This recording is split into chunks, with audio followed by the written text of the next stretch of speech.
Trump's anxiety builds with Election Day in sight. Donald Trump's team is projecting confidence in the days before what looks to be a coin flip election. But Trump is anxious, asking more questions about his status and demanding more work from his aides, a campaign official close to him tells Axios. Why it matters. Trump's restlessness has helped shape his recent strategy, from flashy rallies and media stunts, which he enjoys, to headline-making allegations of voter fraud, his pet obsession. Zoom in. Trump was boosted Thursday by an internal memo from Tony Fabrizio, the chief pollster for all three of Trump's presidential campaigns, that said Trump is in a better position to win this election than he was at this time in 2020. But beneath the surface, Trump's anxiety is evident in his late-night and early morning calls to aides in which he peppers them with questions on how things are going and whether they think he'll win. His restlessness is shared by others in his party. Some conservatives are sounding alarms about what they see as disappointing turnout among men in early voting. That's important in a gender-divided election such as this one, in which polls suggest most male voters will support Trump and most women voters are likely to back Kamala Harris. Early vote has been disproportionately female. If men stay at home, Kamala is president. It's that simple. Turning Point USA's Charlie Kirk posted on X. This is a concern, and we encourage men to vote early if they can and on election day if they can't. Gavin Wykes, president of the New York Young Republican Club, told Axios over text, men need to swamp the polls on election day and prior to help Trump win. The big picture. Trump's final stretch has been filled with attention-getting stops, some of which he's personally requested.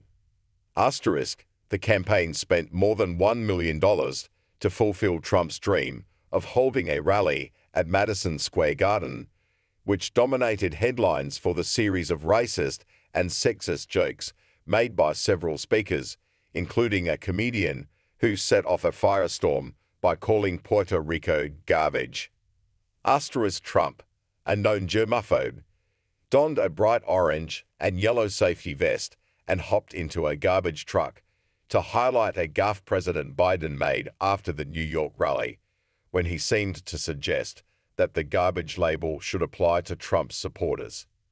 Trump's campaign aides convinced him to stay in the safety vest to give a speech at a rally later by telling Trump that he looked skinny in it, he revealed on stage. Trump also has made trips to Aurora, Colorado, and Albuquerque, NM, not because his team thinks he'll win Colorado or New Mexico, but because he liked the backdrops to talk about illegal immigration. At his behest, Trump's team, including a massive election integrity unit of poll workers and poll watchers, is filing lawsuits and aggressively publicizing any incident that can be remotely linked to potential voting problems. Members of the unit are fanning out across social media to show Trump that they are addressing viral claims of voting irregularities or alleged misconduct by election officials. Trump already has said that if he loses the election, he'll blame Republican National Committee Chair Michael Whatley, who put together the election integrity unit with Lara Trump, the ex-president's daughter-in-law.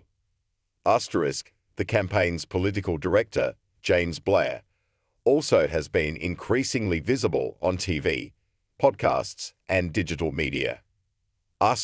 During his appearances, Blair has been reciting positive poll numbers and defending a political operation that some Republicans have criticized for being too slow to build out a field program. What's next?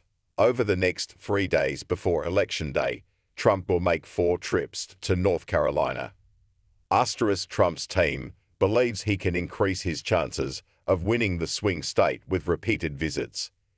Even as he distances himself from the next most prominent Republican on the state's ticket, controversial Lieutenant Gov. Mark Robinson.